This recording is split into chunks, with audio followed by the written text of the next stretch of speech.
we go. We got Miss Tabaka's 2017 Lexus GS 350 here. She went to get new tires today, and those yahoos over tightened two of her lugs and snapped them. One on this side, one on the driver's side. But first step is to get your vehicle up and supported so you can remove the tire. So we got to remove, in the case of this one, the remaining 4 lug nuts, which, look, I noticed this on the other side. That one's not even all the way on. They had one just like that on the other side too. Like, what were they doing, man? But, and I don't like to badmouth people, but like, come on. So this is something I learned a long time ago for making the same mistake. You can use an impact to take the lugs off, and you can use it to snug them back up, but you always want to torque your lug nuts down because the torques vary so much, and those impacts are so strong now that they can snap a lug. So you gotta be careful. But we're gonna go ahead, I'm gonna zip these off, I'm gonna get these tires off, and then we're gonna get right in there. All right, ladies and gentlemen, boys and girls, this has turned into an absolute nightmare. I've been messing with this for quite a while. So what I've done, and this is my last ditch effort before we're gonna get real crazy. I pulled the 10 mil out of the wheel speed sensor, and I pulled it and set it to the side so I don't accidentally damage it. We're gonna reach through, and what has happened is that cross-threaded lug nut is so jiggered on there that it has walled out the hole that the stud presses into. So this is getting a hub assembly whenever I get it off eventually. I'm gonna try and fish vice grips up in there and clamp them real tight through that little hole I got, like some needle nose vice grips, and then hopefully that can hold it enough for me to get the lug off on this side. If it can, then we're home free and we're just gonna do a hub assembly. If it can't, then the next best option I think I can come up with is pulling the brake line off the caliper. But I can't even get to the axle nut. Oh God. I don't know. I don't know what to do at that point. We gotta get it this way. So, all right, here goes nothing. 2,000 years later. I have hours and hours into this, and what a nightmare that cross-threaded lug nut was. So if you look here, I tried getting on the back with vice grips. The vice grips couldn't hold it. I tried welding it at one point. I couldn't get the welder into that little access hole in the back. So I ended up drilling it out from the front. That's what all these metal shavings are. I was worried we were gonna damage the wheel to a point it couldn't be used. It has a little bit of marring on it from the lug rubbing on there, but it's gonna be fine, I think. Also, if you look down in this hole, this is how they were getting in these positions. Look, they didn't get the sleeve down in the hole properly, and they were just trying to tighten it down. You can see it like ate away at the wheel a little bit right there. I'm gonna talk to them. I think it's gonna be fine though. There's plenty of material left. It's just a little bit of marring, so we'll make sure we get it all lined up. But now we can actually do a hub replacement. I will still show you how to do the stud, but then I'm gonna have 2 different videos, a wheel stud replacement video and a wheel hub replacement video. So now we can finally take this stupid wheel off. So I'm gonna take those other 2 lugs off. I'm gonna set this to the side. I'm gonna have to blow it out of there and get it nice and cleaned up to get all the metal shavings and stuff off, but I'll do that off camera. But holy guacamole, that was a pain. All right, here we are, getting ready to change this hub. We finally got our wheel off. We're ready to roll. So if you got a Lexus like this one here, what you're gonna wanna do is we're gonna disassemble the front brakes. It's a good time to look at your brake pads, see what kind of condition they're in, what kind of condition the rotor's in. We actually did these not too long ago, so they're still good. So we will clean them up and reuse them. But first steps first, so you're gonna take this little cotter pin right here and you're going to remove it just like so and not lose it. And then we are going to take a punch and we're going to tap this rod back to where it's not engaged on this end anymore.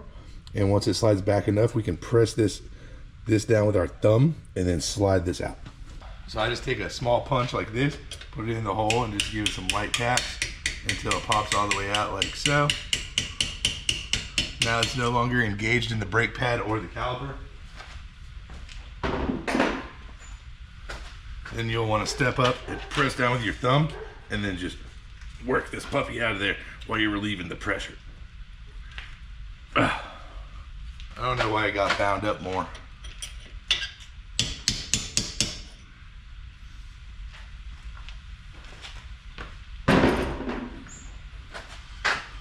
Alright, we'll press down and we'll wobble it out of there. There we go, just like that.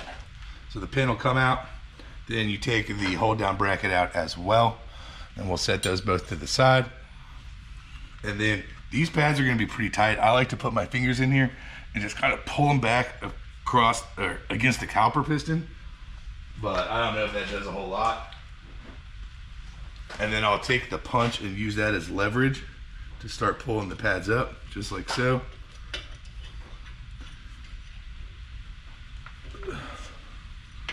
Just like so. And then I'll run the punch all the way in and just kind of use that to wiggle it out. And then I will set them, because you want to put them back in the same side they came off of. So I'll set them accordingly to the side.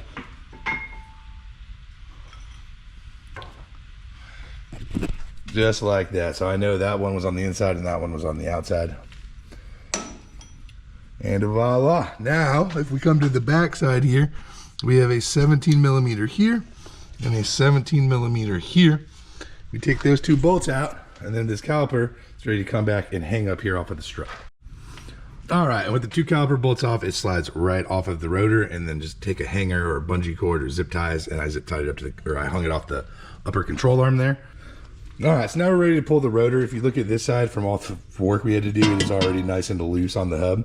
If it's super tight and you're having a hard time getting it off, you can take a 13 millimeter headed bolt. I don't know what that size is. I think it's like M10 on a 1.5 or something, and it will thread into these two holes here, and you can tighten them down slowly across to pop the rotor back, or you can just hit the face of it here in between the studs without hitting the studs with a hammer to break it loose, but it should come right off of them. Here we are, rotor is off, caliper is hanging. We are ready to pull this freaking hub assembly, which, if you're probably wondering, why does that stud not look broken? I did a video showing people how to swap it just because I had already started, but this hole's too wallowed out, we can't get to it. I also got some welding slag on the back of the rotor, so I'm gonna have to replace the rotor, but at least we saved the wheel, because that wheel, cheapest one I could find was like 500 bucks, so we're doing all right, we're ahead. So what we're gonna do is we're gonna start off by cleaning up these threads with a wire brush, because they look pretty rusty right here, and then we're going to stick, so anytime you have these like tamped in nuts like this, how it's like tamped into that groove, I like to get some sort of like flathead or pry device under there and at least pry it up a little bit. Then I'll figure out what size socket this nut is, and we're gonna zip it off at the end of the CV axle. All right, so I got my threads all cleaned up, and now we're ready to, I pried on it a little bit as best I could without trying to break a screwdriver. So now we're gonna go ahead and put our impact on. It is a 30 millimeter 12 point socket that you're gonna need. We're gonna put a pry bar in to hold this guy. I had to spray that guy with penetrating oil and get out the air impact. Holy guacamole. All right, now that we finally got this axle nut off, what you're going to want to do is you're going to want to push on it with your thumb to make sure it can slide in and out nice and easy. So we're good to go there. Now we do have a wheel speed sensor that needs to come out. You'll see I've already removed it. That is because I had that out when I was trying to get my welder in on the back of the hub assembly here. So this is a 10 millimeter bolt. You just take it out, and then the whole little assembly will slide right out of there. You can stick your wheel speed sensor up here out of the way. And now all we gotta do is come in the back side here and get onto these 4 bolts and break them loose and get them out, and this whole hub should come right out of here. All right, here we go. With a stubby 17 millimeter, they are very easy to access and get to. So you can just take them all out. Again, there's 4 of them. All right, now they're all out. So one thing you want to take note of is look at the orientation of this dust shield, because it's going to come off whenever we pull this hub out. But from here, we should be able to pull the hub out right out of the hole. So let's see if it'll work out nice and easily. But nothing on this vehicle has done that yet. Nope. So we're going to hit it with a hammer.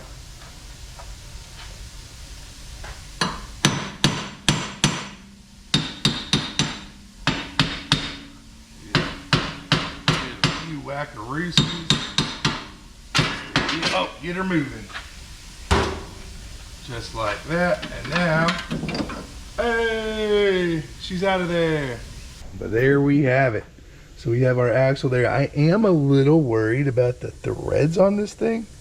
Look at the end there. It's like the threads got damaged and they marred up the nut. It's just, I might have to replace this axle too. I don't know. All right, here we are. So while I was off screen, I actually took a M22 on a 1.5 tap and ran it down this axle to clean up these threads. Then I went and grabbed a new axle nut. Apparently you have to replace these every time you use them.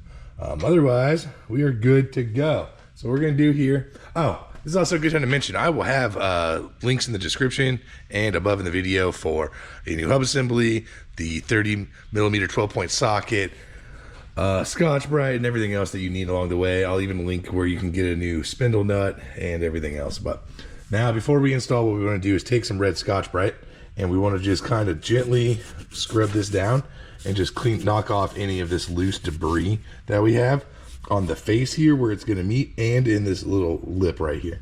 So I like to just stick it in here like this, just go right around. So I'm gonna scrub on it here for just a little bit, and then I will blast it down with some brake cleaner, and then I'll show you what it looks like. Okay, here we are. We got it scrubbed down and gave it a nice little dousing of brake cleaner. And while we wait on that brake cleaner to evaporate off of there the rest of the way, I cleaned up the hub assembly bolts in the wire wheel, and now we're gonna apply a little dabble of blue Loctite onto all 4 of them. Then we're ready to slide this new hub in and get going. Oh God, that is a lot of Loctite. Just wipe some of that off of there. Just came flying out of there, I tell you.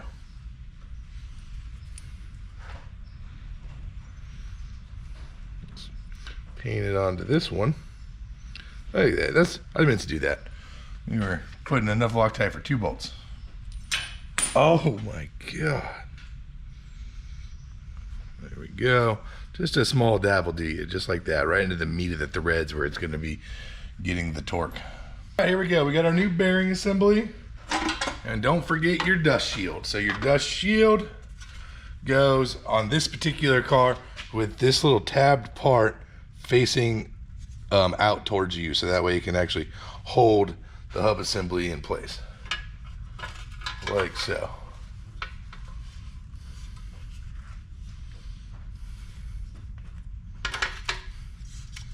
And the hub can only go onto it one way. I just learned that. So we're gonna slide this onto the axle spline and up into the hole. Just like so. And I fish one of our bolts through. Let's see if we can get it started. Held it up there, I finger tightened that bolt all the way. So now I can get the other 3 bolts started from the backside. I'm gonna snug them all up, and then we're gonna torque them all to 69 Newton meters. So let me get that done real quick. I'll get them torqued down, and then we'll pick up with the axle nut. Here we are. All of the bolts are torqued down. Dust shield and everything's in the right position. So all we gotta do is I've started to put the new spindle nut on. I'm gonna use an impact to gently work it down until it's at the bottom, and then I'm gonna stop right there. So you just wanna snug it up with the impact. Then we're gonna pull out the torque wrench, and we're gonna torque this thing down, which is going to suck, but I will show you how to do it. All right, y'all, here we go. So we snugged it up with the impact. Now we have the torque wrench out. The torque on this thing is 294 Newton meters. Take a pry bar and put it between 2 studs while you tighten, and then you want to get your handle close together so you're basically pulling, pushing at the same time. And then you're just, you know, hoping, listening for that crack in the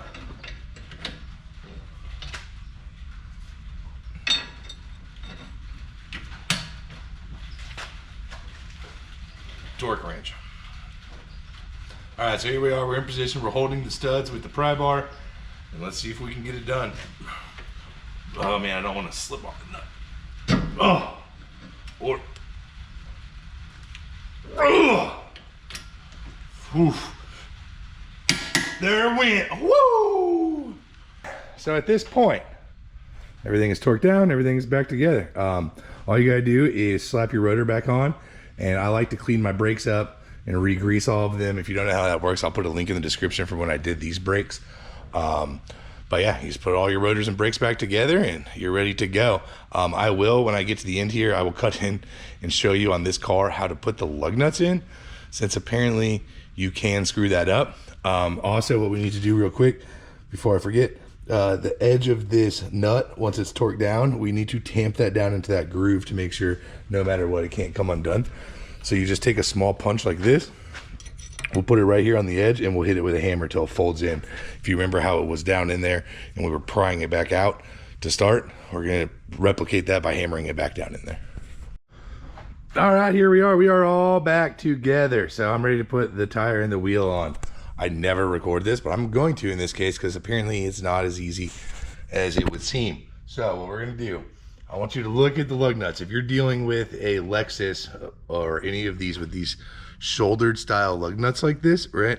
It's a little trickier, but it's not difficult. So what we're gonna do is I like to put it in my socket like this and to use that as an extension for my fingers. But we're gonna pick the tire up, we're gonna stick the wheel on in the holes.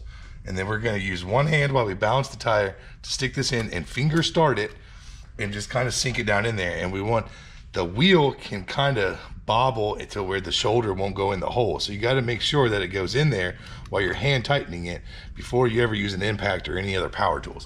We're going to do that with 2 of them, so that way we can kind of walk the wheel down a little bit. Then we'll finger start all of them, and then we'll come back and do the star pattern with a small impact, and then we'll drop the car down and we'll torque it. The torque spec, by the way, is 103 Newton meters. A lot of people don't torque their lug nuts. I started doing it a long time ago after I snapped one.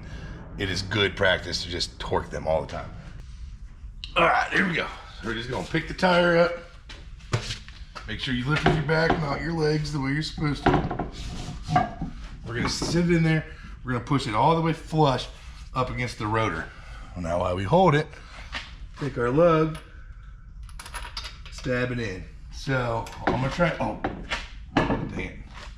Try and get you a view of this real quick so you can see what I'm saying. So if you look down in the hole, you'll see how the stud is not at the center of the hole. That's not gonna let that shoulder go in the way it needs to. So it needs to kind of relax and come about like that. So see how I've jiggled it? Now, you cannot mess it up if you're just finger screwing it, right? If you're driving an impact already and it's not lined up correctly, then you're gonna get into a world of problems like our friends at Sam's Club did. So we'll put that in like that, and now we'll come back with another one. And we'll go catty-wamp-it to where that one's at, and just kind of try and position our wheel accordingly.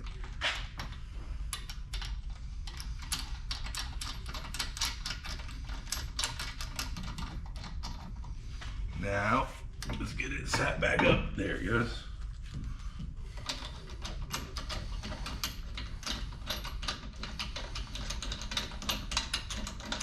And does it take a little bit longer? Yes. Will you prevent from doing catastrophic damage? Also, yes.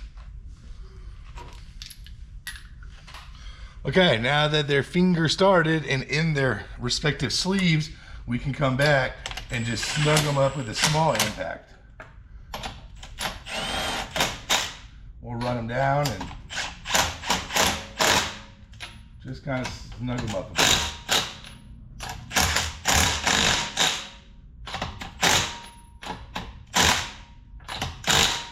Bam. Now, we'll drop the car down, put pressure on the tire, and we'll use the torque wrench, and we will torque these to 103 Newton meters. You'll see we moved to the driver's side. I actually forgot to buy a lug nut to replace the one I drilled out on the passenger side. That's why I only did 4 instead of 5 on the star pattern. So I'm gonna tighten these real quick so we can wrap this video up, and then yeah, I'm gonna go to the parts store and buy another lug nut. But they're snugged up with the ratchet, then you're gonna come back, 103 Newton meters on this Lexus, but if it's any other vehicle, just look up the torque spec and just make sure you torque them. Bam, that's it. That is not a lot of torque, right? Look at that. That is the spec. So if you're zipping this thing with an impact super hard, that's gonna be way over tight. Hopefully, depending on what video you watched, you learned something from this whole series of events. And like I said, I mean, everybody makes mistakes, so I'm not trying to kill the people here. Just make sure you learn from it and don't do it again, because that's some day one stuff. But I'm gonna go ahead and yeah, wrap this up. So if this video helped you out or you enjoyed it, hit the thumbs up button and subscribe to see more.